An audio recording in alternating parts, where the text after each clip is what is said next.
This is Greg Thomas from End, and you are listening to The New Scene.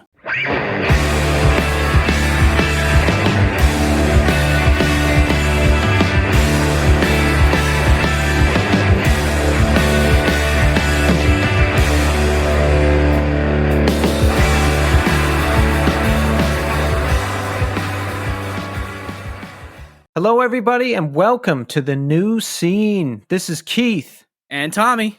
And we're back with a very special, ready for this, Tommy? A very, very special 100th episode. I love it.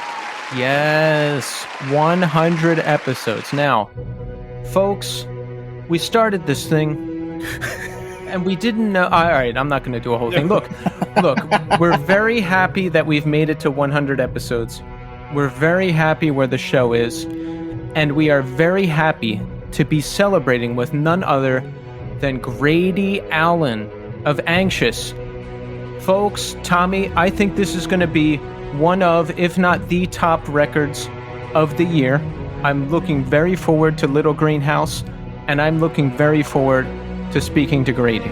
I'm super excited in that I destroyed that single when it came out. Like, that was one of the ones I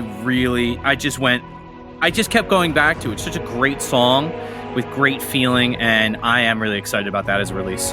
And we are very excited as well. 100 episodes, Tommy. 100 episodes. Started from the bottom, and now we're here. Can you believe it? I can't believe it. I think about it like this. This started as an idea. Then it moved into a hotel room. Then it went online. And now it's here. It's kind of crazy, the evolution of this thing. Like, it's pretty neat, man. Yeah, I'm super happy. I'm super appreciative of you, Tommy, that we get to do this thing every week. It's something to look forward to. And it's something to look forward to every week. I'm just very happy about it overall. But on that note, not everybody is happy about it, Tommy. Oh, fuck your life.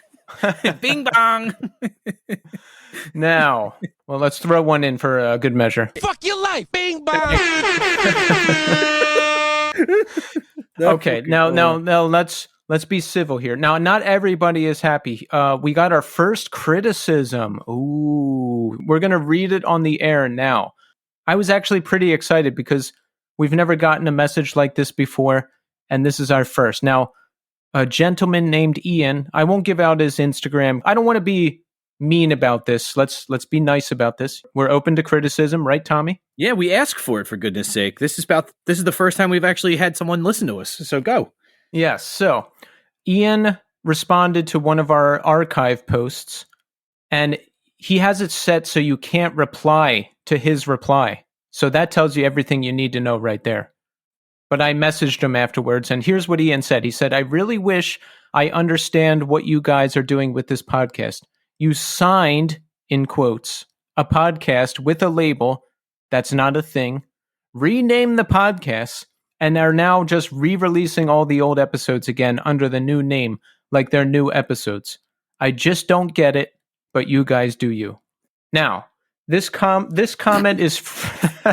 The boy's quite astute. He is correct. No, it's okay. It's okay. Here, I explained to him in a nice message what the deal is, and I'm going to explain it to everybody else too. Now, this message is phrased as if we are just re-releasing the old episodes and that's it, which is not the case.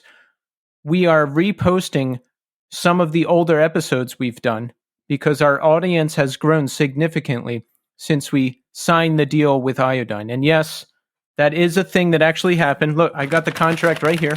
Hear that? That's it. We signed the deal. It's done. Our audience has grown. We continue to bring new episodes every week, sometimes two. And in addition, we are reposting some of the older episodes in case some of the newer listeners didn't hear them. So it's not a scam. They're not even reposted. They're all there. The episodes are just sitting there waiting for you to listen to them. Tommy, your thoughts? My real concern comes through, I think he misunderstood what we were doing. Yes. And I think by you messaging back and kind of clearing up what that is makes it a little bit more understandable, because I feel like this is what I thought he was saying was like, yo, so you repackage yourself and now you're just releasing your old shit and saying it's new. Is that what you got from it? I think that's what he meant. Yeah, that's what I got. Well, it's clearly we're still coming out with new episodes every week. We're still continually recording and pushing ourselves to do better. And I think once he understood, like, if your message cleared that up pretty well of like, no, we're not doing that. We're actually just we're doing new episodes. We're just re-releasing some of the older ones that people may not have had the chance to see because maybe they just started following in the last month or two. Yeah, and we're not even re-releasing them. They're there. We're making a post to point out the old episode. Yeah. And if you read the post, it says the New Scene archives. Archives. All right, well.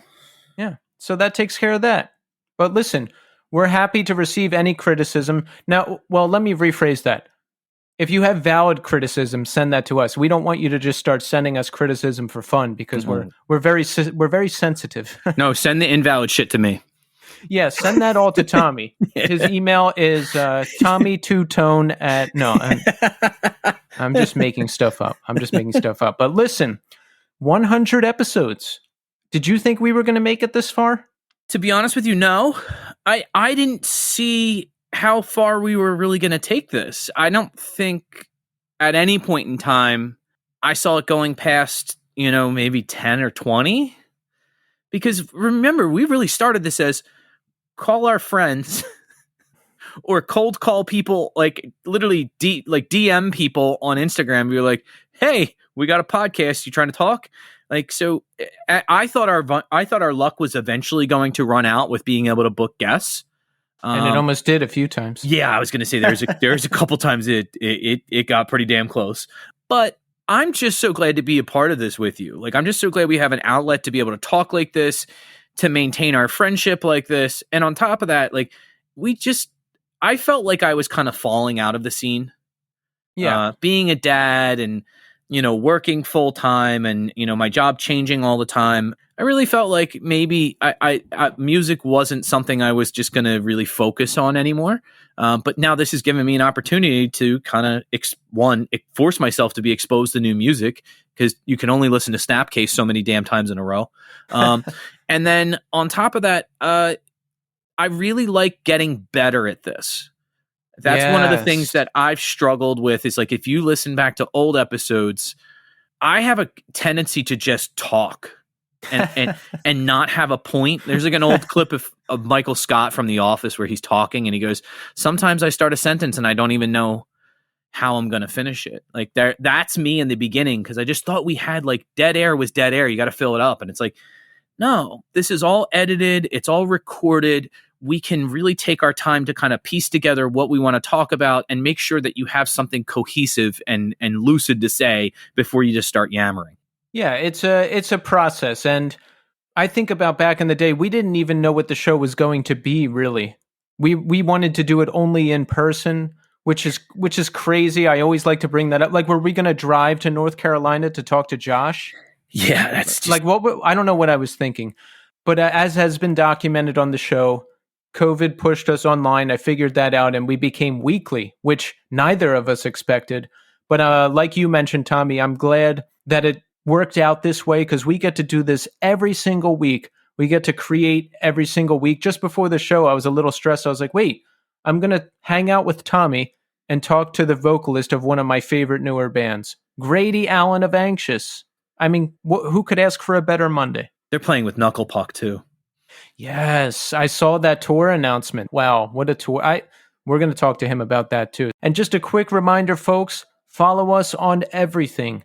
Subscribe to us on YouTube and search our page, The New Scene. Follow us on Twitch, twitch.tv/The New Scene. Search us out on Facebook and follow the page, The New Scene. Follow us on Instagram and Twitter at New Scene Pod. And we need some Apple Podcast reviews. Go into the podcast app, rate us 5 stars, leave a nice review. We'll read it on the air. And of course, support our sponsor, Iodine Recordings.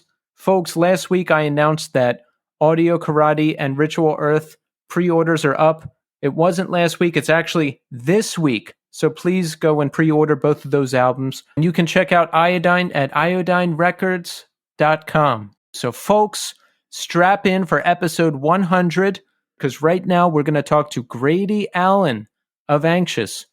Enjoy. All right, folks, we're here now with Grady Allen. Grady, welcome to the show. Hey, thank you so much for having me. Yes, we're very excited to have you on the show. We are looking very much forward to Little Greenhouse, and we're going to be talking about that. But first, Grady, I've got to ask, how are you doing today? I'm good. I was in the Hudson Valley earlier today, doing some shopping with my girlfriend, and got back a little while ago, and now I'm just hanging out at my house. I'm in sweatpants, so I'm about as comfy gets. So I'm with it. That sounds good. Did you buy anything good? I found this crazy like old handmade Peanuts quilt, like Charlie Brown. Yes. And I'm a big Peanuts head, so I did buy that. I love that. Yeah, you know what I was reminded of from my past. Tommy, you might remember this. Do you remember the Pac-Man bed sheets? Oh yeah, no, for sure. I want to track those down and use them again as I approach 40 years old. Dude, those old bed sheets are like awesome. They're like printed on bed sheets. Like I've seen Star Wars ones, I've seen the Pac-Man ones, they even did Peanuts ones, but they're all twin sized, which is the problem. You can't get like queen sized printed sheets and stuff, which sucks because I would totally get them. Oh, that's a good point. Yeah, because what kid has a queen bed? Yeah, no. Unfortunately, I wish I had a twin bed for just so I could have those sheets. Well, Grady, so where do you live? Where are you from? So I'm from Connecticut. I live in a small town called Darien. Nice. Where is that in terms of Connecticut? My Connecticut geography is not where it needs to be. Yeah, sure. So it's really really southern Connecticut. So I'm like 55 minutes outside of New York City, like just under an hour. You grew up there as well? Yeah. I moved around a little bit when I was really really young, but right as I started middle school, I landed in Connecticut, and I've been here ever since. So it's kind of what I've always called home. Tell us about your upbringing. Why were you moving around a lot when you were younger? Yeah, it was just from my parents' jobs. They were moving around a whole lot, and it was what was required for their work. So yeah, just just following them wherever they went. So once you settled in Connecticut, how was it? Was it like a typical suburban type of upbringing? Yeah. I very very suburban. Lived in the same house for a really long time until both I went off to school, and then my parents split. So now I'm split my time kind of between their two houses. But yeah, no, really nice suburban life. I walked both to middle school and high school. Connecticut's pretty. So no, it was a great charmed little life, I would say. I don't know. So tell us a bit about your music history. Have you always loved music? When did you discover it? Set the scene for us a bit. Yeah. So I mean, I would say I first gained interest in music when I was about 10 years old, and I just fell in love with guitar. I was really into like AC/DC at the time. That was like my first like rock love, especially like Angus Young. And so I just like wanted to play guitar a ton. So I started playing guitar kind of the end of elementary school. Middle school, I discovered Blink 182 and like Green Day and stuff, which was my entrance like into like quote unquote more alternative music. And then kind of around seventh grade, I really, just totally fell into punk and hardcore stuff. Like my first, I would say like true punk loves were like quintessential like 80s stuff, like the Misfits, Dead Kennedys, just true blue like punk stuff, like Adolescence, like just I don't know, the essentials as far as like punk goes. The classics, yeah. Yeah. And then kind of towards the end of seventh grade, eighth grade, I started discovering bands like Minor Threat and 7 Seconds and Gorilla Biscuits, which, are distinct, well, I mean, Minor Threat and Seven Seconds especially are like distinctly punk bands, but then, you know, there's that transition into like hardcore and stuff like that. And then, you know, so I kind of really, really fell deep in hardcore, and it's kind of this, this place, this chasm that I haven't really left. But yeah, I kind of just, from eighth grade into beginning of high school, just kind of slowly worked my way like back up through history, like not, oh, this is not stuff that just exists purely in this time period of like 80 something to 90 something. It's like, oh, it continues, and it, you know, is still very relevant and alive today. And like that was really important as like a young high schooler. And then yeah, from there I like discovered more recent stuff and blah, blah, blah, blah.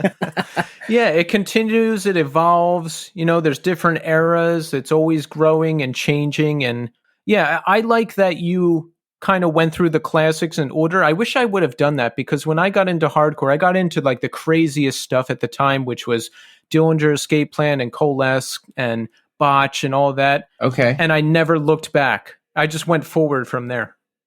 Yeah, you know, it's funny. I think a lot of kids, you know, start, you know, I think I'm probably in the minority that like I didn't discover relevant stuff, and that was like what I was really interested in, and it was instead, you know, I found myself on the classics, not even necessarily because that's what like I gravitated towards. It's because whatever was new and current, I was completely unaware of its existence.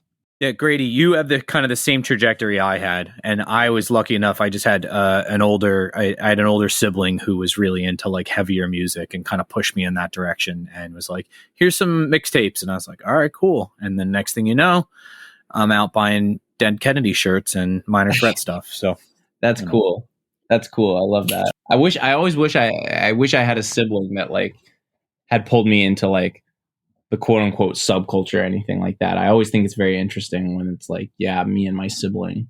Yeah, it was really funny. It's like, well, there's a big age gap between me. I have 5 sisters, and there's a big age gap between me and my sister that got me into like punk and stuff like that. But it was really funny. It's like, whenever we talk about music, I'm like, yo, do you remember you gave me this? Do you remember you gave me that? Do you remember you let me listen to this? And my sister is like completely clueless. She's just like, no, I don't remember any of that. I'm like, really? She's like, no. She's like, the only thing I do remember is I bought a Quicksand CD and you stole it from me. And I was like, yeah, I did that. Yeah, no, that was 100% did that.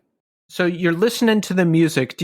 When did you first see some of these hardcore bands live? Do you have like a first show experience or something that really sold you on the whole deal? Yeah. So my first like punk, you know, sort of show or experience like that was I saw the Misfits, or whatever, you know, version of the Misfits you can call the Misfits. I saw them when I was in 7th grade with, funnily enough, Jamie Josta's like project was opening. So some Connecticut connection there. Yeah, no. So I thought that was fantastic. And I saw like a couple like punk related stuff throughout middle school, but it was my freshman year of high school. I went to my first like true hardcore show, which was I saw Bane, Backtrack, and Malfunction in New York City at Webster Hall. It was one of Bane's like last shows, maybe their last like New York show. That's probably what it was. And like it was just like my mind was blown. Like I literally had to pick it up off the floor. I just thought it was really incredible. I mean, it was I don't know, just every part of it kind of resonated with me. You know, the energy totally spoke to me. It's, you know, probably like a thing that's like not given enough like respect and attention, but just like the aesthetic of it all and everything really spoke to me as a young person. But just like the energy and the music and the like intimate space, you know, it happened in like a 350 cap room, and it felt like I was distinctly like a part of something just by being at this show. And that like as a young person, I think is a really cool and can be a really formative feeling / experience. Yeah, I love that, because Bane was blowing up probably when we were closer to your age. And then you, as a young man, see Bane and get sold on the whole deal. It's like a beautiful full circle thing. Yeah, no, absolutely. I mean, it's yeah, I mean, it's funny. Like it would have been like I mean, it was their last tour, like pretty close to their last couple shows slash last show. I mean, they were incredible. That last Bane record, I actually think is honestly one of their best. Some of my absolute favorite Bane songs are on that record. So, I mean, I think that band maintained a really strong discography even through the end of that band's lifespan, which I think can be pretty rare for any band, but can be especially rare for a hardcore band. Right. And live, I mean, come on, they're just unbelievable. No, absolutely incredible, unmatched for sure. So here's a question. How was being into hardcore and punk and all that stuff? What was your experience like in high school? Now, when I went to high school, it was a Catholic school. I think there was 2 kids into hardcore and punk and that kind of thing in the whole school that I knew of. And I was labeled a freak for even being into that kind of stuff. What was it like for you? I was the only kid that I knew that was into hardcore or anything like that. You know, you might on a rare occasion come across a kid who was into punk music by the way of like Green Day or something like that. I remember there was one girl, an older girl at my high school, who was really into the Dead Milkmen. And as a younger high school kid, I thought that was cool. But being into hardcore, it was no one could understand it. And everyone thought it was the stupidest shit that they had ever heard of. And the biggest part for people to digest was so I became straight edge or whatever when I was 13, which was 8th grade. And then like through high school, like it became like a super huge part of my life. And like, you know, I'm into all these bands and I'm wearing these shirts that, you know, are plastered with like these anti-drug slogans and stuff like that. And kids just thought it was the stupidest, most bizarre thing they had ever seen.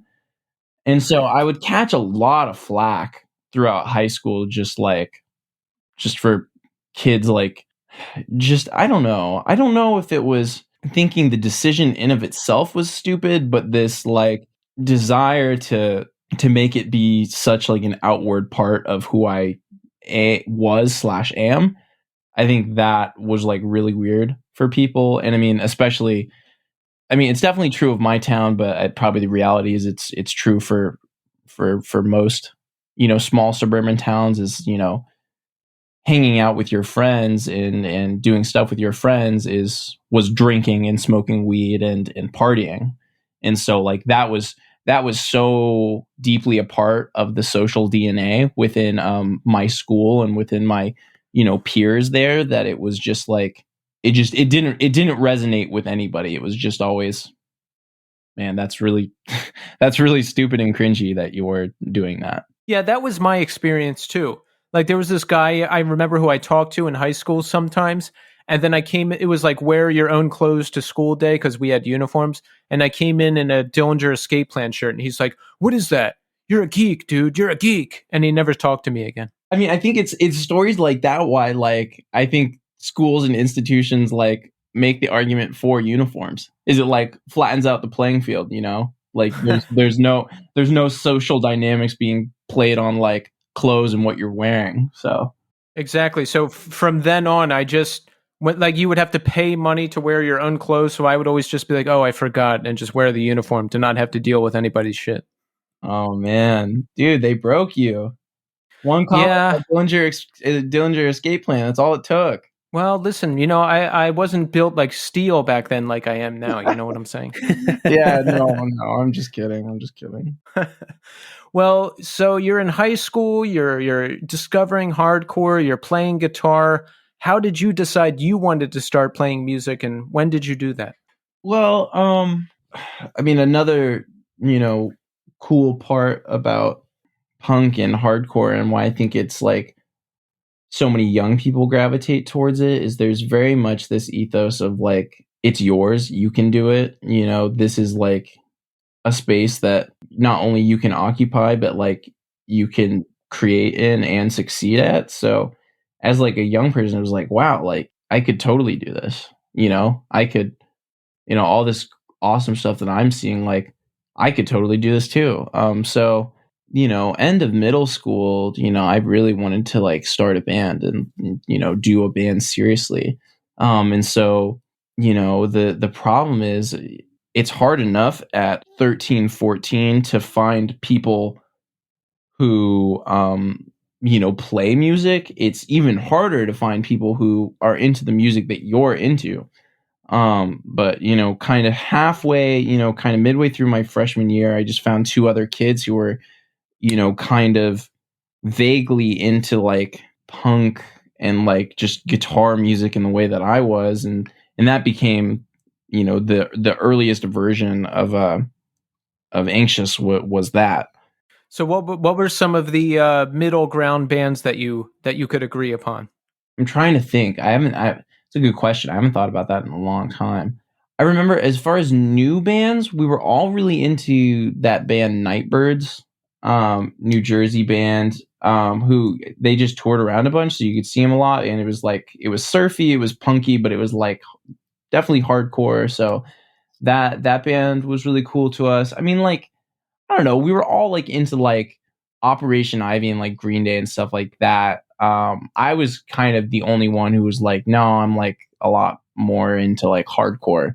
That version of Anxious maybe only existed for a little less than a year, and then like it slowly started, like the lineup started shifting in a way that was like more, yeah, these are kids who quote unquote get it. So how did you find people more into what you were doing? Yeah. So our first drummer, who is now actually our guitarist, he just made an instrument shift. I knew him. We were just childhood friends, but he went to a different school because he lived 2 towns over. But like I had heard just from people that like I had known from like school and kind of just kids from outside of school, just like, yeah, you should talk to Dante. He's into a lot of the same music that you're into. I think you guys should be in a band together. So, um, started talking, hang out with Dante, and he just joined the band. It was an obvious fit. And he was into like a lot more of like the same things that I was into. And then kind of that version of the band just started playing out a bunch. And then we linked up with like our friends in the band One Step Closer, just because I booked them in my town one time, and then we just started playing shows together. And then their singer Ryan started playing guitar in Anxious, and has for like forever now. And then we found our current drummer just through like going to shows in Connecticut. It was just like, yeah, I think Dante wants to start playing guitar now, and it was cool. Well, I would love to play drums, and that's how Johnny joined the band. And then our current bass player is just like a kid that I've known. I mean, I guess the story is we did a short tour with his band Full Color Dream, and then just shortly before we started tracking our new LP, we asked him if he would want to be in the band, and he said yeah, and here we are now. That was a very convoluted, vague, and weird history that I just gave you. Feel free to ask for any more details, because that was a very overarching like 5-year period I just gave you. Well, it's good to know how all the pieces came together and how you meet everybody. I'm always curious about that kind of stuff, because I just wanted to put a band together so bad when I was a kid, but I just never seemed to be able to do it. So I'm always fascinated by how people bring it all together, especially being as young as you were in high school. Yeah. I mean, it's I think you can understand why like a lot less kids these days start bands and instead choose to make music on their own, be it, through like SoundCloud, rapping, whatever, or like, just making music completely on their own. It's just because it's a lot easier.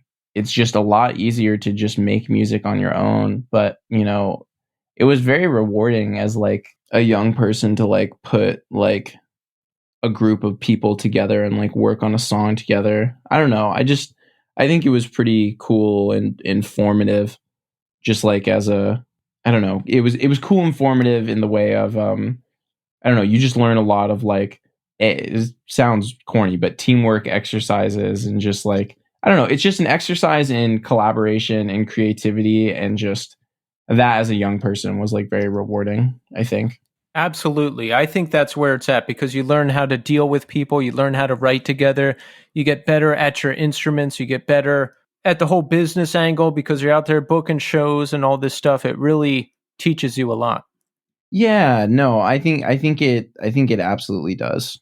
That's an interesting point though. Yeah, because at least I mean when Tommy and I were younger, you don't have software like you have today. Like today you could literally just go download a beat off of YouTube and perform over it. You don't really need people anymore like you did back when we were younger.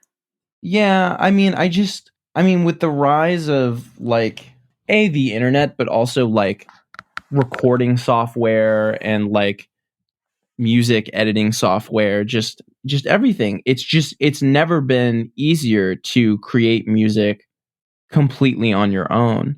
And so I think that's why a lot of like young kids gravitate towards that. It's just, yeah, I don't need to talk to anybody. I don't have to have any arguments with anybody about what the song is going to sound like or something. Like it's just something, I work on, and like I don't need to feel self-conscious about, my skill level or talent level or anything like that, just because, it's just me. It's just me in my room. And so I think that is why a lot of younger kids gravitate towards that.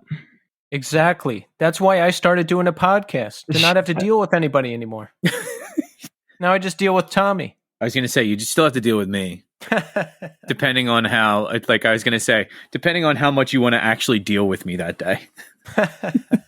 Well, all right. So we've got Anxious together. Now, Anxious has matured a lot in sound from the first release to where we are now in Little Green House. Did your influences change throughout the life of the band, or are the core influences still there? Yeah, I mean, I think core stuff is still there. I think those early recordings are incredibly embarrassing. Yeah, no, I mean, at the earliest point of the band, it was we wanted to create really like just emotive, like emo melodic hardcore stuff. I mean, the influences were stuff like Embrace, Rites of Spring, but then a lot of like mid 90s, like emotive hardcore, like Far Side and Texas is the Reason, and Sam I Am, and stuff like that. And those bands are still very much the blueprint, but I think definitely as the lineup of the band has changed, but also as like everyone has, I don't know, just explored more. It's the influences have gotten more eclectic. I think for me personally, I'm the one pulling from those plot points the most. For me, it's very much like if someone said, "What are you pulling for Anxious?" I would say it's a lot of that mid '90s emotive hardcore stuff. But I mean, on this new record, there was a lot of pulling stuff from just all over the place. I mean, we were listening to a lot of Blink 182, and we were listening to a lot of like Band of Horses and Japanese house. And I mean, Dante was, pulling harmony ideas and melodies from, Beach Boys and stuff like that. So it's kind of all over the place as far as inspiration and stuff, but at its core, I would argue that it's still very much the same. The foundation at its base is still very much the same. Yes, and I love that you're pulling from a lot of different types of influences, and not just newer stuff, but older stuff as well. I'm impressed that you're going back to Embrace and Rites of Spring, because, when I was putting bands together, I'm just like, I want to sound like Texas is the Reason. Boom, done. Yeah. But you're pulling from the older stuff, the not as older stuff, Beach Boys, like all different kinds of stuff. And I think when you mix together a big group of sounds from different influences like that, that's when the most interesting things happen. Yeah, no, I think so too. I mean, we especially with this new record, we definitely were not trying to just replicate or try to like capture one specific type of sound. I think it's very easy for a band to fall into like, oh, they're like doing that style worship, or doing like, or just trying to be that one thing. And our goal recently is to just try to be as eclectic as possible in influence, in the hope that that creates something that is just completely us. It's the collective sum of everything creates something that is, it's not anything, it's just us.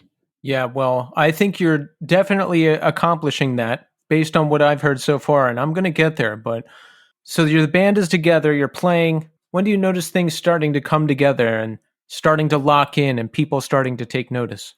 That's a tough question. I would say that it felt like people were paying attention and cared kind of after we released our first 7-inch, Never Better. I think we had people rooting for us prior to that. I mean, we did our first full US tour with One Step Closer before that 7-inch even came out. And we only had like a promo tape out on Triple B. But I would say that the moment it felt like people cared and were interested after we put out that 7-inch.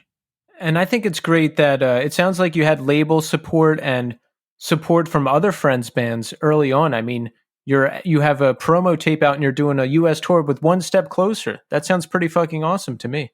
Yeah, I mean, I think in the earliest stages of bands, I mean, I think friends supporting you is really important. And that was definitely the case. We just we were very lucky to just have a bunch of friends that wanted to support us in the way that we were supporting them. And it was just I don't know, it was just definitely I don't know, even before anyone maybe outside our state or even our friend group really cared. I mean, it was just always important to have friends who felt invested and believed in us, and that's always really cool.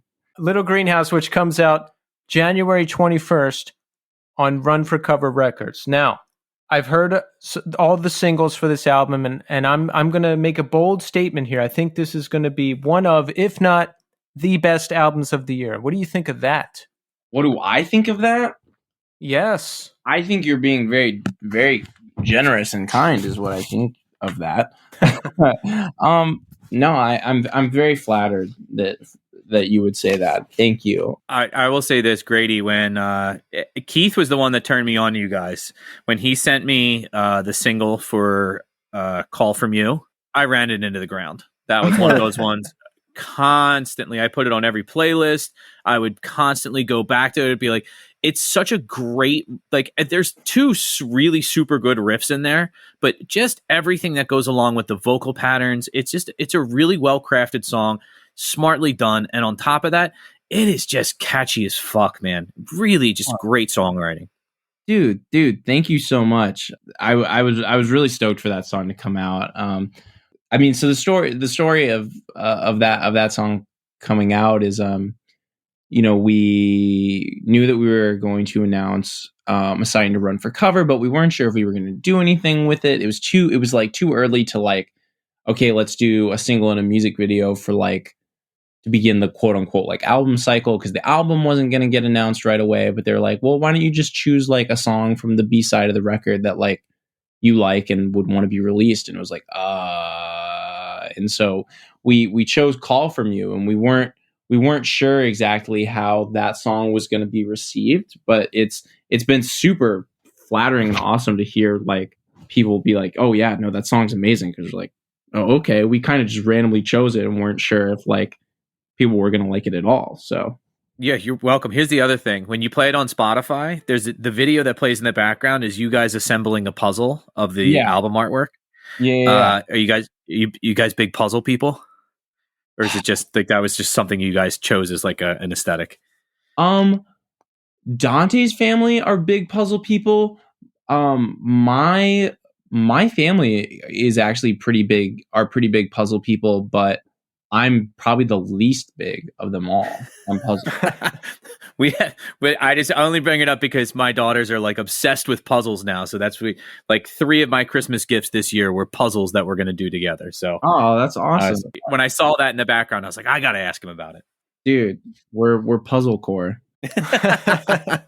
How did you come up with the idea for the video? I made up a whole story about how it came about, and you tell me if I'm right. Okay, we're thinking pandemic, so we're putting together a puzzle to pass the time, and the puzzle happened to be this little green house, and okay, that's going to be the name for the album. How close am I? Okay. How close are you? Are you assuming that that's the concept of the video, or that's something that happened in real life and then we chose to name the record that? The second one. Okay. No, not not very close then. I'll answer the first part and then I'll answer how we landed on that idea for the video. The name of the little green house is just I wrote almost all the lyrics for the record at my mom's house in Darien. In the house was green, and so it was just like kind of a statement on like, you know, kind of everything within this record like existed and like came to be like within the confines of like this house. So like we'll call it that. To answer your question about the concept, how did we come up with that video concept? So Anxious, you know, until pretty recently, because our bass player just finally moved out here, but 3 of us, me, Johnny, and Dante, all lived in Connecticut, but our guitarist Ryan lives in Wilkes-Barre, Pennsylvania, and our bass player lived in Minneapolis. And so when it came to the video, the idea was, how do we make a video that doesn't require everybody in the band to be in it, and you know, you don't have to see everyone's face and yada yada yada. So we're like, what if we like just make a puzzle and it's like everybody's like hands or something? And so the puzzle just seemed like an easy way to like, I don't know, just make a video that like it wasn't like the band per se.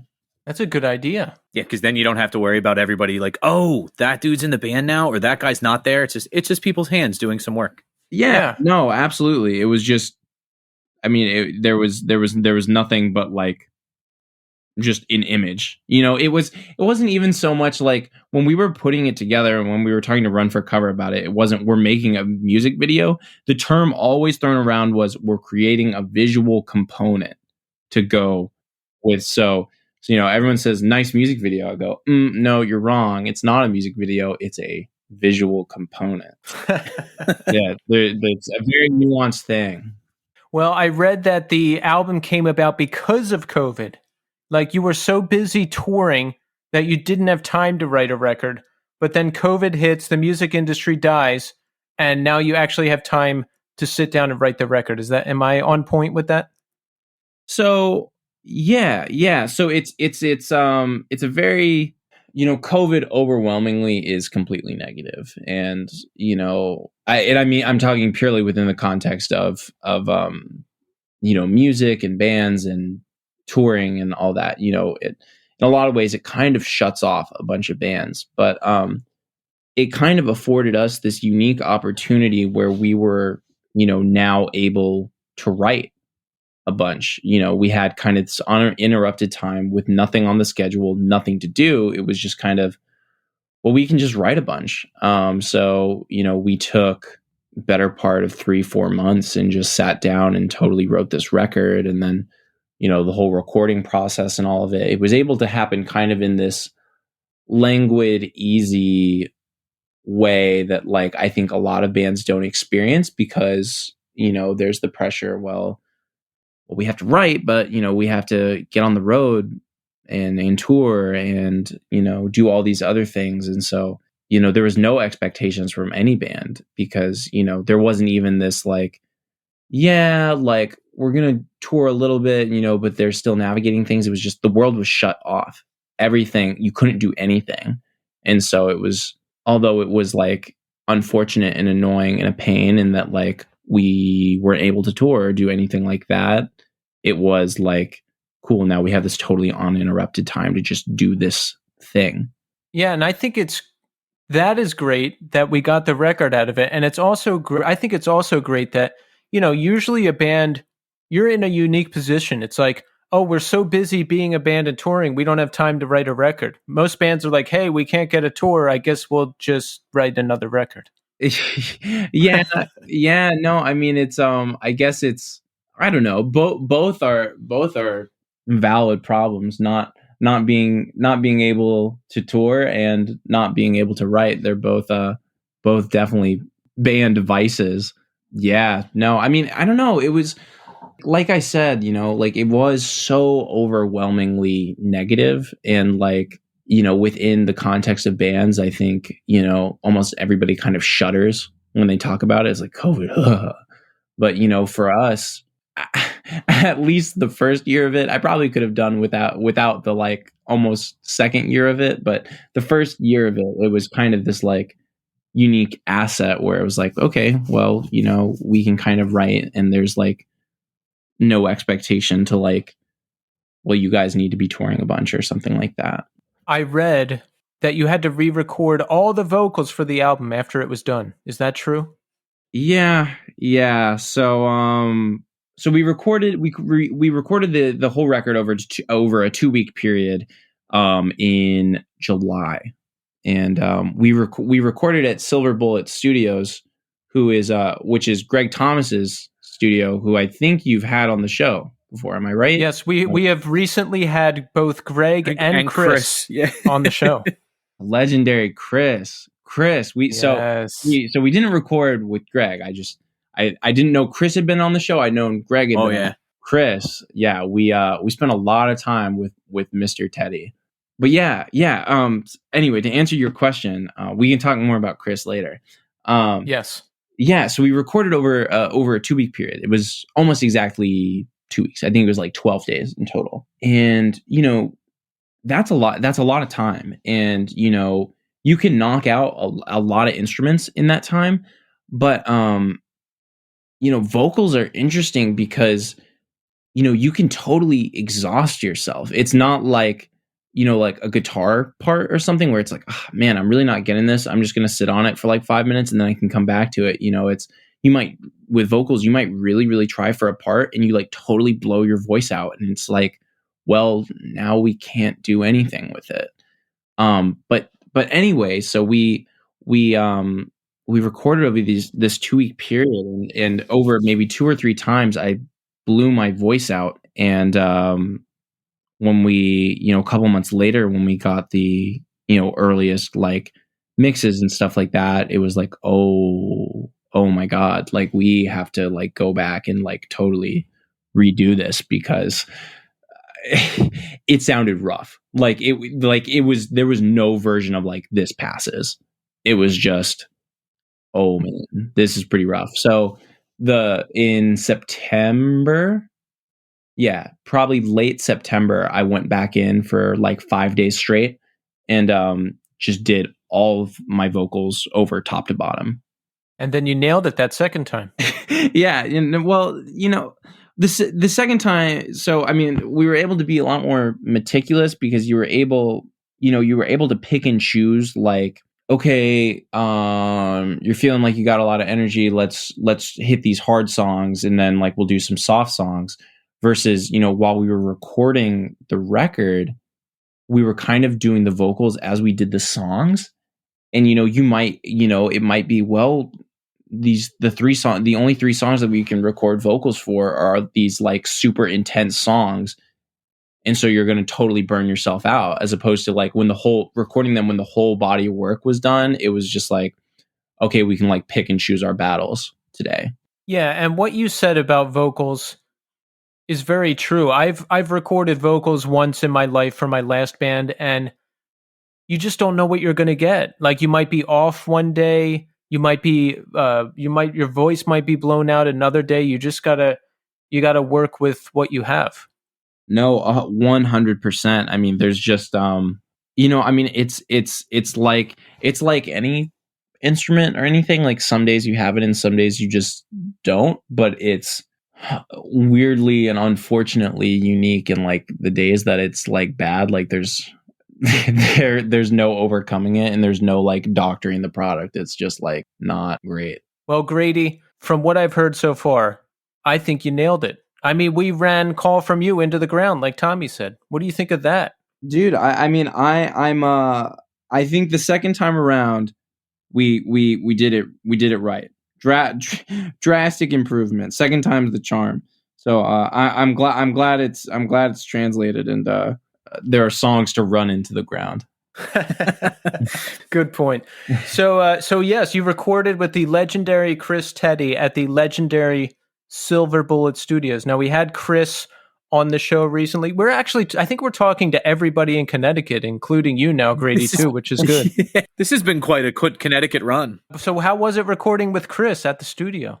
It was really great. It was really great. Chris is such a funny, fun, interesting guy. And he's also, I don't know, what I like about Chris is he's like a total pro, like it's, he's very meticulous, very thorough, but not in this like bland, not like unhuman way that makes you feel self-conscious. He's just very soft spoken and like sweet and very funny, but like also very thorough in like the way of like, no, we're just gonna keep doing this until like it's right or it's good or until everyone's happy with it. And it's not just like sound engineers, like anybody, especially in music, it's like it can be hard to like have both of those. It's either one or the other. But Chris is like the perfect middle ground between that. So it was great working with Chris. That's great. It's we had Greg on recently too, and he said when they take on a band to record, one of the requirements is that they're passionate about what they're doing. They have to really care about what they're doing and just be in it, be in the process. And it sounds like working with Chris, he could talk to you like you're a person and probably was interested in what you're doing. And I imagine that makes the experience much better than just some guy being behind the console and being like, all right, do it one more time.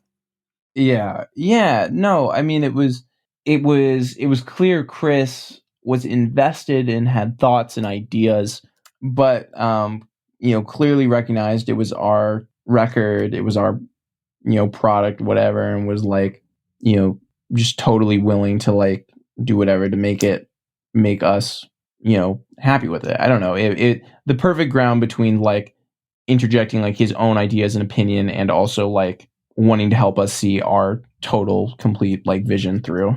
So did he have production ideas as well? Would he be like, oh, maybe lose that part or change this? And were you receptive to some of that? Yeah, maybe a little bit. I was gonna say passive, but that kind of insinuates like not caring or something. But it's not that at all. Just in a was always willing to give his input, ideas, thoughts, advice, but there was never any, all right, fellas, so been jamming the track a bunch. Here's what we need to get rid of. Here's what we need to like keep. It was just, I don't know, just very, very relaxed. But yeah, he did give input. Yeah, it sounds like a nice setup over there. I haven't been there, but what they described in the studio, it just sounds like a good atmosphere to be putting a record together. Yeah, no, it's cool. It's in Farmington, which is a super super woodsy, kind of rural part of Connecticut. The studio itself is like covered in like horror movie and slasher like memorabilia and like ephemera and stuff like that. So it's like it's like spooky or whatever, but it's cool. But it's I don't know. Just a very warm, cool atmosphere where everyone can relax and unwind, but also like you can just really sit down and get creative. So you've got this record coming out soon. Uh-huh. How do you feel? Are you excited? Are you brimming with anticipation? Set the stage for us a bit. It's surreal and weird, but super exciting. I mean, we were just talking about recording the record. That was 2 summers ago. That was a long, long time ago when we recorded that. I was, was I 19 when we recorded that? Wow. Yeah. I was 19 when we recorded it. And now I'm a whopping old 21. No, Wow. no, just, I don't know. I guess that is it's just to say that it's it's something that we've been sitting with for a long time and working on for a long time, and picking over and being very meticulous about for a really long time. So I'm really excited to just take our, to be at this point where like our hands are off. It's off of us at this point. It's just I'm excited for it to come out, and for people to hear it and hear this thing that we've been working on for almost 2 years. And I don't know, I'm excited to look at it as this thing that like we put out, and not this thing that we're like constantly working on instead. Yeah, and that's a long time to sit on a record. If I was 19 years old and I had to sit on a record for a year and a half, I would explode. Dude, I think it's a long time for anybody. I mean, dude, if you had told me when we cut that, that last take, that last thing, like even like 2 months later when I like came back in and did my vocals, if you had said, yeah, it's going to come out in 2 years from now, I would have gone, what the hell are you talking about? Like, I being in the moment now, it's like, yeah, no, it feels about right. But like, if you had told me, as we were laying those final touches down, that like, cool, great job, everybody. So in 2 years, this will be perfect. It's just like, wow, that's a big, long undertaking. So a lot of times I talk to people, and it's sometimes it'll be looking back. I'll say, where were you at that time? What were you thinking at that time? But you're in that time right now. You're 21 years old. You've got an amazing record coming out. What do you envision for the future for yourself and the band? What do you hope to accomplish? Have you thought about any of that? I feel super fortunate in the way that a lot of dreams and plans for the band we're kind of getting to achieve right now. We've gotten to tour the United States a bunch. We've gotten to play with some bands that a lot of bands, not some bands, a lot of bands that we look up to, and even been fortunate enough to play with some bands that have been a deep inspiration for us, and so that's been really cool. I would say that the record in of itself coming out on Run for Cover has been like a goal and like a dream come true. Like that's ever since I was 15, 16, it was like that's the label. Like I can't imagine like what it must be like to have a record coming out on a Run for Cover. So it never stops being a crazy like oh my god moment. Working with the team at Run for Cover and all those people. I think we're going to get to go to Europe this summer, hopefully, with whatever state the world is in, and that will be crazy. I don't know. The idea at all of like, I'm not driving to play my show, I'm hopping on a plane to like play my show or whatever. That's like, what? Like, Yeah. It could be the most, I could be flying across the ocean and like two people could come to the show and I could still be like, yeah, I'm just a rock star. This is just my life. so I don't know. I'm excited for that. My biggest, if anybody asked what's your biggest goal, ambition, anything, it's not playing on TV or playing a big festival or a big tour like that. It's at this particular moment in time, all I care about is that we put this record out and I just want people to like it. And anything that comes out of that, be it any of those things or whatever, that's completely secondary. It's just I want to put out a record. People can be as enthusiastic as we are about it. That's a beautiful thing. And it looks like people are very enthusiastic about it. I've watched a lot of live footage of you guys, and people are way into it. And it has the spirit of a hardcore show, which I absolutely love. Yeah, no, it's we just did in November, we did a full US with a great band called Koyo. Going into it, we were a little bit nervous, just in the way of we weren't sure if it was going to be, yeah, like our sets will be cool, but only because we'll play like our older songs and that will be like what people are into. I mean, it was just when we were playing shows, like it was very clear, like, oh wow, like these newer songs are hitting too, and that was super important and kind of kind of one of our greater anxieties was kind of like quelled by that. It was just it's working. You know, what we're making is it's working. So you used to play guitar and sing for the album, and now you're just the sole vocalist, yes? Yeah. I stopped everything prior to our first 7-inch. I like played guitar and like sang on, but like ever since we put out like our first real release, like I've always just been the singer. That's the way to do it. You don't have to lug any equipment around, right? When you became just the vocalist, did you say, I'm not carrying any more equipment out of the band, I'm done? I might have said that, but my bandmates made sure that was not the that was not the case. I will say it's awesome though. It was the sort of thing where I was like, cool. I never ever want to. I certainly don't want to play guitar in a band anymore. I definitely never want to play guitar and sing anymore. Like, so I will never ever do that again. Like, it just simplifies everything. You can have so much more fun. You can focus so much more on like performing as like a vocalist or singer or whatever when you know you're not also having to worry about playing the right notes and stuff. Yeah, it's hard to play and sing at the same time. No, dude, it definitely is. You know, I applaud, you know, anybody that A can do it and enjoys doing it because to me it was just always stressful. Yeah, like props to anyone who can play leads and sing at the same time, or like look at like Cave In. Steven Brodsky can play those riffs and scream and sing at the same time. Like how? I can play a rhythm and sing at the same time, but that's about it.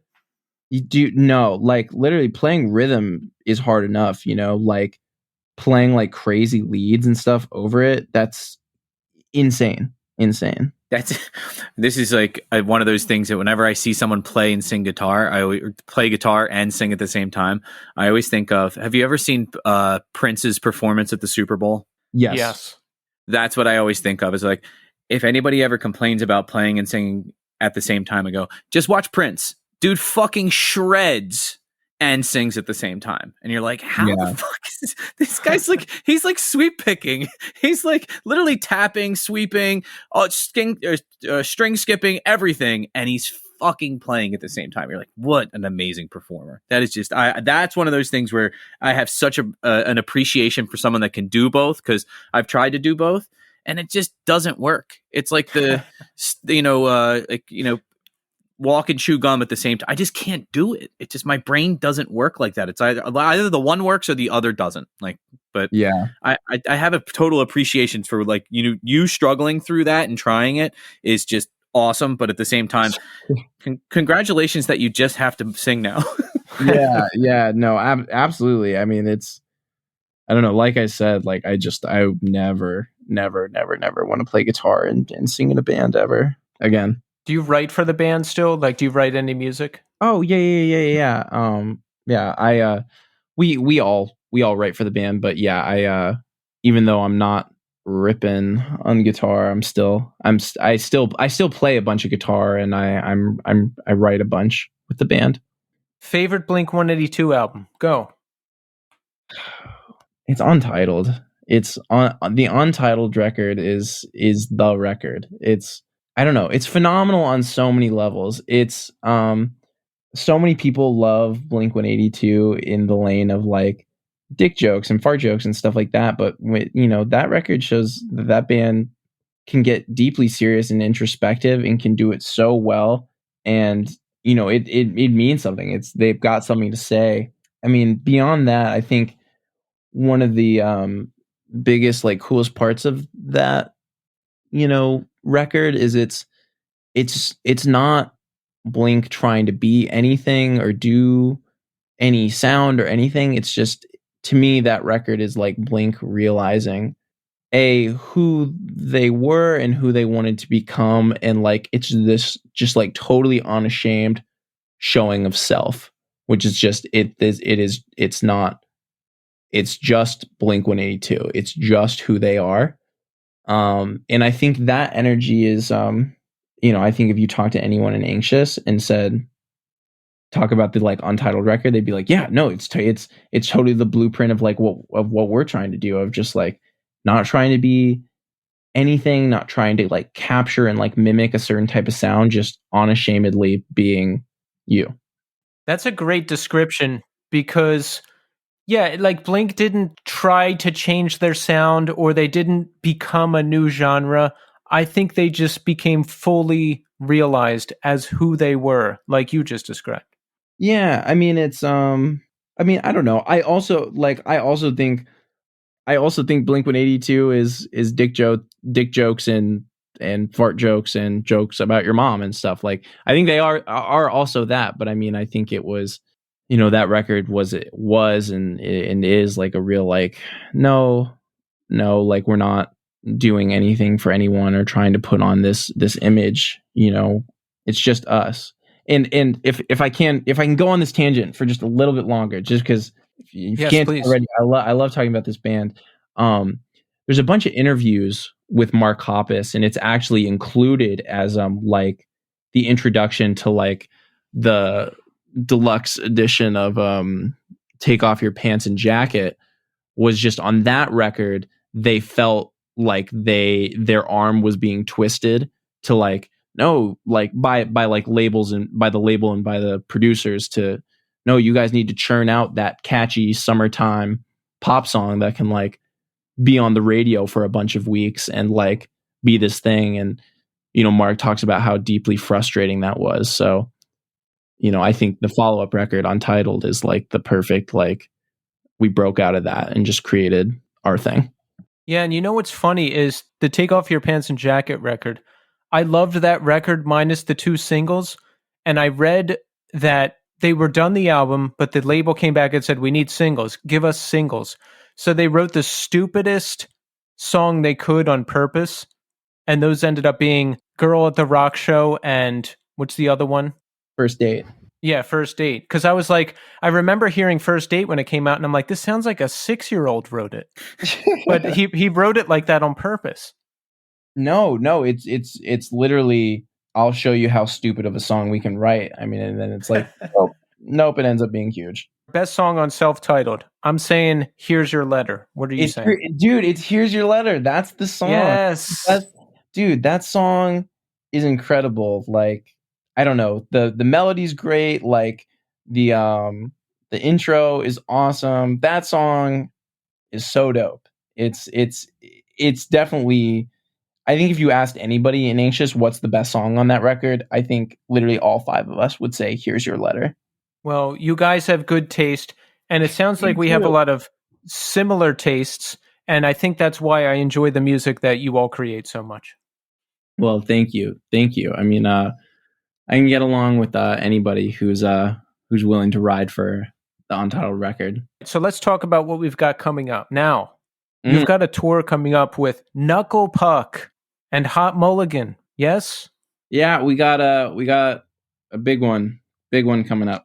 Wow. Yeah, what a tour. Yeah, it starts in, wow, actually one month from today it starts. And it's such a crazy tour. It's been locked in for forever. Give you that insider piece. That tour has been locked in for almost 2 years. So it's been crazy to finally get to announce it. It's wild. We're really excited for it.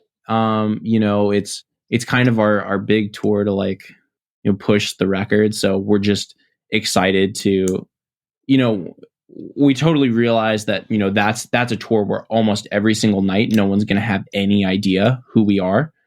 So, we're really excited to just get out there every night and, be in front of a bunch of kids who probably have no idea who we are and, be, I don't know, just same thing we've been talking about this whole episode, just, unashamedly be, this is us. Here's a bunch of songs off our new record. Exactly. Well, I think you're going to win a lot of people over. I hope so. I think, the new record has a lot of stuff in common with the sort of music that probably Knuckle Puck's fans and Hot Mulligan and Meet Me at the Altar fans, would be into. So I'm hoping that it all translates, Yeah, I actually got into Knuckle Puck last year partly because of Tommy and partly because we had Ryan and Brian from One Step Closer on, and they were talking about Knuckle Puck. So I just I got curious and I listened to them and I like them a lot. No, they're great. I mean, it's they're a pop punk band, but it's so distinctly like emo, and I think it's harder than a lot of stuff. It's harder than a lot of their contemporaries within their genre. It's I don't know. I think there's if you're into heavier music or into like more emo music or into just even more punk, whatever that means, or anything. I actually think Knuckle Puck is a band that a lot of people could agree on or appreciate at least. Absolutely. I love them.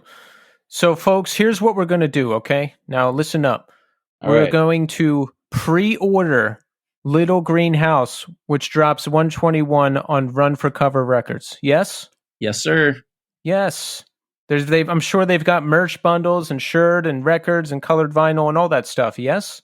Yeah. There's I believe there's only one variant left. It's like the violet variant. So go grab that one. So do that and make sure you go to this tour, this upcoming tour with Knuckle Puck and Hot Mulligan. And of course, Anxious. Get there early, get there on time to see Anxious. I mean, you're going to want to see these songs performed live, right? Yes? I do. Yeah. I want to hear them live. I don't know. I don't know who I am in this situation. Am I the people wanting to see the band, or am I in the band? I don't know. You're both. Okay. Then yes and yes. Yes. Grady, when you're not writing these soon to be classic songs and touring the United States, what do you like to do in your downtime? What do I like to do? I like to do a couple things. I do a newsletter about Connecticut hardcore. And so I do that almost every month. I did it for like 15 months straight, and then I took a break, and now I'm starting doing it again. So I like to spend a lot of time thinking about old Connecticut hardcore bands. I like hanging out with my girlfriend a lot. I do a lot of that. I don't know. My dogs are pretty cool too. It's cool hanging out with my dogs. Yeah. I was in I've been a college student until very very recently. I took a leave of absence this past year, and I've just been touring, but I will be back rocking classes come this fall. But so normally for the past couple of years at least, I've been doing a lot of class too. What's your major when you're at college? I'm a history major currently. So do you want to go and get a master's, or do you want to be like a teacher? Where do you want to go with it? My plan is to go to law school after that. Oh, phenomenal. I'm a law school dropout. That's a vote of confidence for sure. I will say, this is my only thing. I've had friends that, I had a good deal of friends that all went to law school. I make more money than most of them teaching math right now, with the sole exception of a person that went to a top 20 school. They make like 3 times what I make. Good to know. Shoot for like that UVA, UPenn, Yale, Stanford, Pepperdine kind of mark. That's where the people are making that's when people are graduating and making that 180 graduating. But my second question was, who does your artwork? Because I am in love with it. Like everything they do is just, is it a singular person or? No. A bunch of different people do artwork, but I normally give the same set of parameters or ideas just to make it cohesive. I try to go for a bunch of different styles, but try to make it all very tonally cohesive. Yeah, a bunch of different people do it, but I almost always I feed them the same ideas of, can it be very nature focused and have a lot of animals and just I don't know. I give the same set of parameters, but thank you for saying that. I'm glad that it comes across in that way. Yeah, no, because it's totally cohesive. I was looking at on the Run for Cover site. I was looking at you can buy the bundle, which is the LP and then a tote bag, and the tote bag looks like something my mother had in like the mid 1980s, and it has that very old style, like I just donated to PBS style feel. And then one of the other shirts is the man that's being constructed out of like bricks, but it looks like his heart is missing. It's like everything about it is just really, really, it's just it's fun, but it's also kind of like there's some seriousness going along with the playfulness of it, and I really enjoy that you guys can walk that line. Well, thank you so much. I really appreciate you saying that. Here's another question, a burning question. Are you ready for this? I hope so. Let's see. You're 21 years old now, yes? Yes, I am. Are you still straight edge? Of course, dude. I'll be straight edge for forever, and I don't. I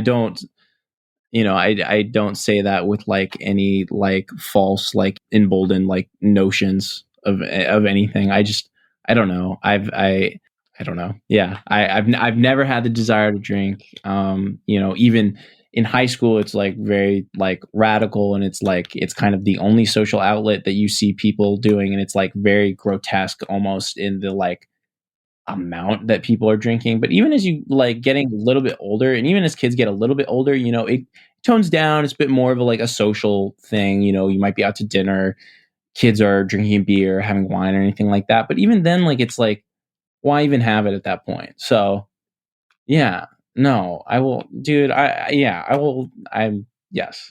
At 21 years old, I am still. It's very refreshing to hear you say that because I too have embraced a substance-free lifestyle in my older years. I struggled for a long time throughout my youth with drinking and drugs and all that stuff. So I don't know, to hear someone your age and some of your friends that we've spoken to embracing this as well, I think it's great. Well, thank you so much for saying that. I really appreciate it. Yeah, I know you said that you talked to Ryan and Brian, Ryan and BT from OSC, and I mean those dudes are definitely very very serious and passionate about that as well. So I feel very fortunate to have like a group of like young people that I hang out with that care about all of that. Yeah, I think it's awesome. So props to you guys. And Grady, we just want to say thank you for taking the time to speak with us tonight. I think you and the band have a very bright future, and I can speak for Tommy and myself in saying that we're really looking forward to the record and to see where the band goes in the future. So thank you. Thank you so much. This was a ton of fun. Thank you so much for having me on.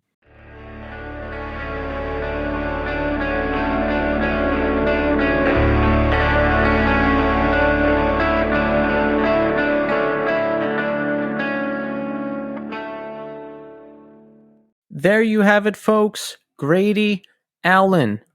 Excellent conversation. Excellent band. It was good to hear about what's going on with Little Greenhouse, a record that we're looking forward to a lot this year.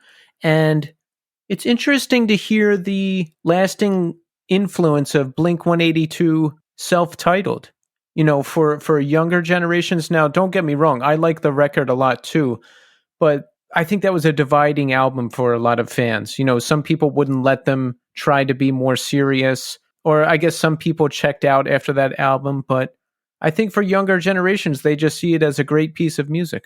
I'll be honest with you. I have to go back and listen to it. I know that album. I mean, I Googled the cover when he said Untitled, and I was like, oh, okay, I know that one. I honestly I'm not familiar with it. So I got to go back and revisit it. What was the one that you guys said is really good? The Letter for You? Here's Your Letter. Here's Your Letter. Okay. I'll have to go back and listen to it. Unbelievably good song. And the record is good too. You cannot beat that 3-album run of Enema, Take Off Your Pants, and Self-Titled. It's unbeatable in the world of pop punk. Yeah, I really don't know Blink-182 very well. Listen to those 3 records. I actually know Dude Ranch pretty well. That was the one I knew. But and then Anthony had Cheshire Cat. That was the one with the old drummer. Yeah, I'll have to go and look. I'll have to, honestly, that's what Spotify's for. I'm going to go back. I'll put some of them on and kind of shuffle through them, but I'm going to start with the Letter for You.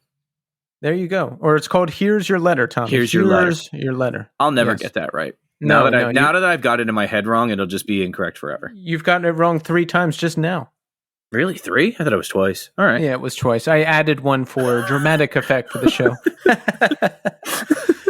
Well, Tommy, we've spoken to Grady Allen. We've heard all about what's coming up with Anxious. We've celebrated 100 episodes of the show. And do you know what we're going to do now to further drive home the celebration? No. It's probably your favorite segment in the whole show. Okay. That's right, folks. It's time for the Pop Culture Minute. And this is where myself and Tommy begrudgingly looks at the hot topics of the day. Who's in, who's out, what's going on, what's hot, what's not. Are you ready for this, Tommy? About as ready as I'm going to be. Yeah. All right, here we go. Number one, big news right now, Tommy. Bob Saget, dead. Yeah, I'm really bummed about that. If you ever have a moment and you're looking for some clips and you're like, oh, Bob Saget's that guy from America's Funniest Home Videos, go on YouTube and Google Paul Provenza's Green Room. Bob Saget was on an episode of that, and he was unbelievable. It's him and Roseanne, Patrice O'Neill, all talking about comedy with Paul Provenza. He is a genius. He was really funny. He's off the cuff hilarious. He's prepared hilarious. Huge loss for the comedy world, and I wish the best. I know he has kids, so I wish the best for his family. Yeah, this is a surprising one. And Full House was a staple in our house growing up, and America's Funniest Home Videos, of course. Someone on Twitter said something that struck a chord with me. They said something to the effect of, kids don't know that YouTube used to happen once a week for half an hour, and we all had to watch it together, and it was America's Funniest Home Videos. And I was like, wow, yeah. That's really, really accurate. Yeah. So, I mean, everybody watched that, and Full House was legendary. We watched that all the time. Even though it was like corny and cringe, we still watched it, you know? I didn't watch that show. I didn't watch Full House, but I definitely watched America's Funniest Home Videos. I also watched that knockoff one they did with Dave Coulier, which was called America's Funniest People. Oh, right. Yeah, I forgot about that. Tawny Katane was on it for a minute. It was terrible. Well, rest in peace, Bob Saget. We don't know what happened yet. What do you think, Tommy? Drugs? I know he's had a history with substance abuse, but honestly, I don't even want to make a guess. I hope for the best for his family, because honestly, 65 is not that old, man. No. 25 years from now, we'll both be 65. So, oof. Yeah. Yeah. Yes, our condolences to the friends and family of Bob Saget. Next subject, Tommy, The Matrix Resurrections. Did you see it? No. Will you see it? No. Have you ever watched a Matrix movie? I've seen the first one. Okay. Do you like it? I thought it was really cool. Yeah, no, I liked it.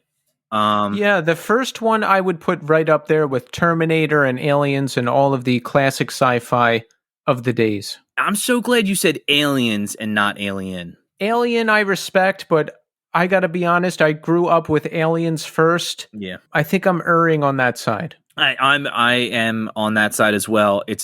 I think it's a superior film, but yeah, back to The Matrix. I don't know any of the stuff after the first one, but I thought the first one was a really cool movie. I love the special effects in it. I love the idea behind it. You know, the philosophy that goes into making those things is kind of cool. They really do like draw on things like, you know, Plato's Cave and that kind of stuff. So really interesting concept, but I don't know what the new one's about. I'm assuming science fiction stuff.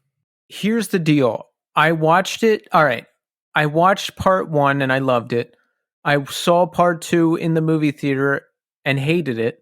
I disliked it so much that I never saw part 3. And I'm like, okay, part 4 is on HBO Max. Let's watch it. I watched it.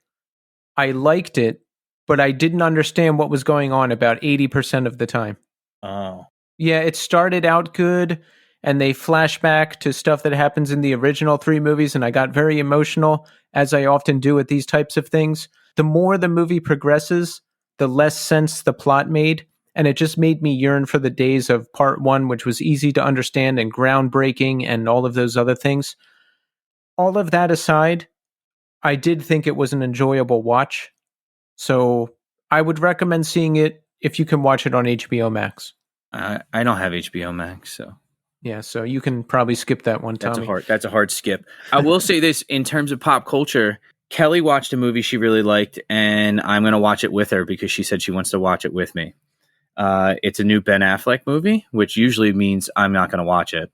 However, It seems to kind of be a cool story. It's called The Tender Bar. It's about a kid who ends up growing up and going to Yale and becoming a writer, but it's about how influential his uncle was in his life.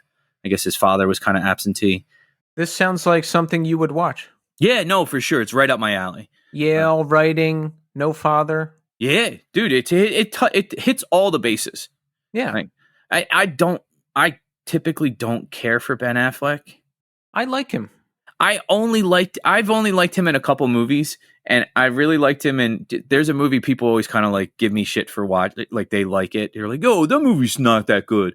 The Town.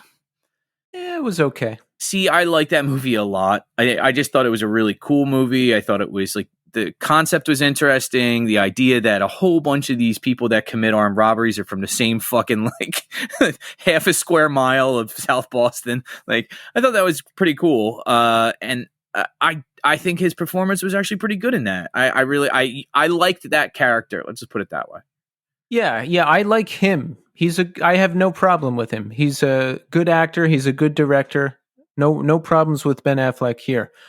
Okay, next topic. The Book of Boba Fett, a new Star Wars-based show on Disney+. Tommy, will you watch it? No, but I have Disney Plus. I could possibly watch it. I'm not going to watch it. I don't like Star Wars. Oh, well then this is a pass for you. Yeah, I get more satisfaction out of telling people I haven't seen any of the newer ones than actually those movies could actually provide in terms of seeing them. There's way more satisfaction from that. I watched The Mandalorian. I thought that was really good. I just don't need another one. You know what I'm saying? I'm good. Yeah. You still haven't even watched The Sopranos, have you? No, I don't have HBO. I think you need to watch The Sopranos. I think I do too, but I just don't know when I'm going to ever get around to it. Yeah, that's the thing. Like, I want to push you on this, but it would be like telling me I need to watch Boba Fett. I'm just never going to do it. See, you got me. You got me with that one though. You told me to go watch it, and I was like, I'm never going to watch that. It's like 8 episodes long. It's too much. And then I ended up loving True Detective season 1. Oh, I got you to watch that? Yes, you did. Oh, wow. Because you said to me, we were talking about The Wire, and you were like, "Oh, if you like The Wire, you should check out this other series. It's called True Detective." And I remember you were like, "It's Woody Harrelson and Matthew McConaughey." And I immediately, when you said those two names, I'm like, "Nope." Like, I'm not watching that. Like, but it was a really that was awesome. So I take your recommendations as a high grade of like, this is going to be, if Keith says it's good, this shit's good. Exactly. But Sopranos is really daunting because it's, what is it, 6 seasons? Yeah. Yeah, it's a lot, man. It's a lot, but it's great. We'll get there, Tommy. We'll get there. But last item on the Pop Culture Minute, David Bowie, the estate of David Bowie, has sold his song catalog to Warner Music. Do you care? No. Me either. Yeah. That's it. That's the Pop Culture Minute. We've covered it all. We've said it all. We've done it all. That's not to say that I don't like David Bowie. When you get hate mail, like, how don't you like no, dude?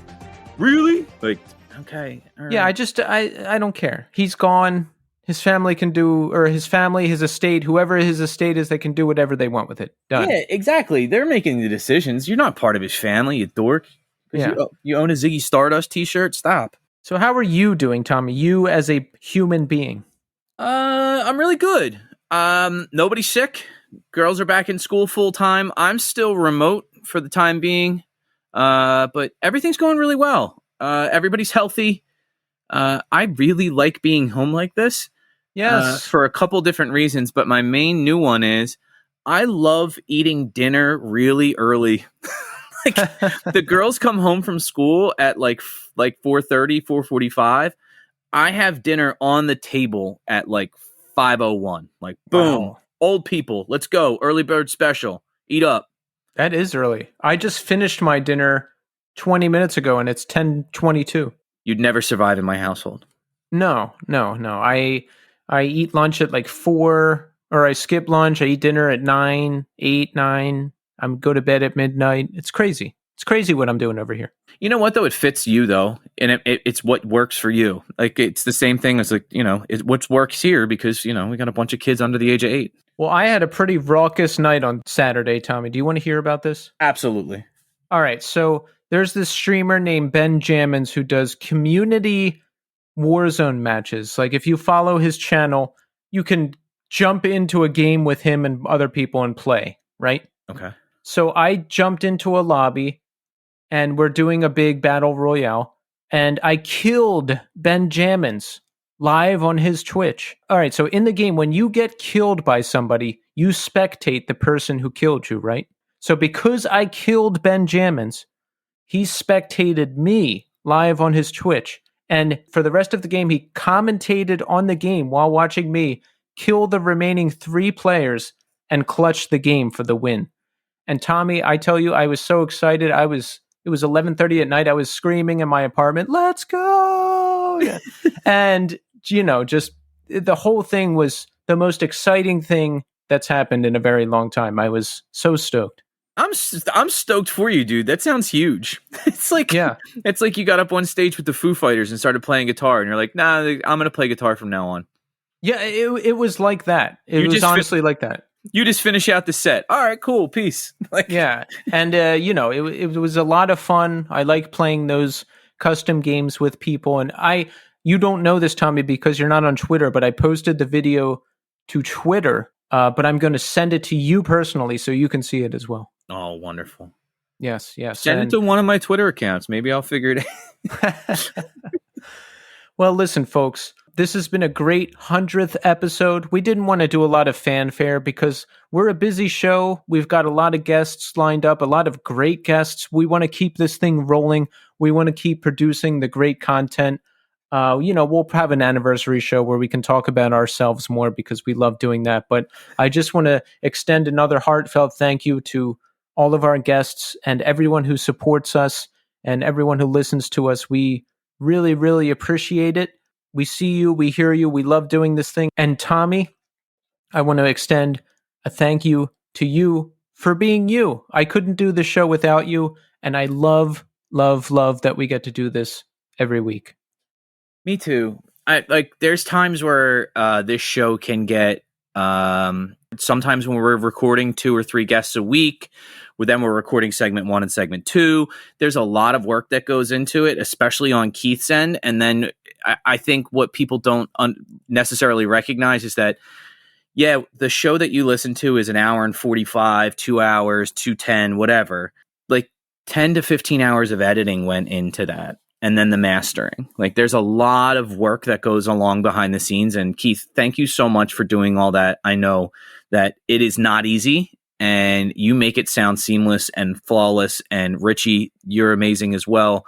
Make sure all the levels are correct. Everybody sounds perfect. It sounds so great. And that's one of the things that consistently I come back to with just the podcast in general is we get good guests and we try to keep the quality, especially the audio quality, as high as we possibly can. So it sounds good while you're listening. Nothing's worse than listening to a podcast that sounds like it was recorded in a cereal box. It's terrible. But Keith, thank you from the bottom of my heart for even extending this offer to me because you could have asked anybody, but here I sit. Here you sit, Tommy. You were the only person. That's it. Just you. And who else would be so clueless about pop culture stuff? I'm sure we could find somebody, but you could just call my mother. It would be the same thing. All right. Well, that's it, folks. We're back next week with a new episode and another new guest. And we look forward to seeing you again. So thanks, everybody, for listening. And until next time.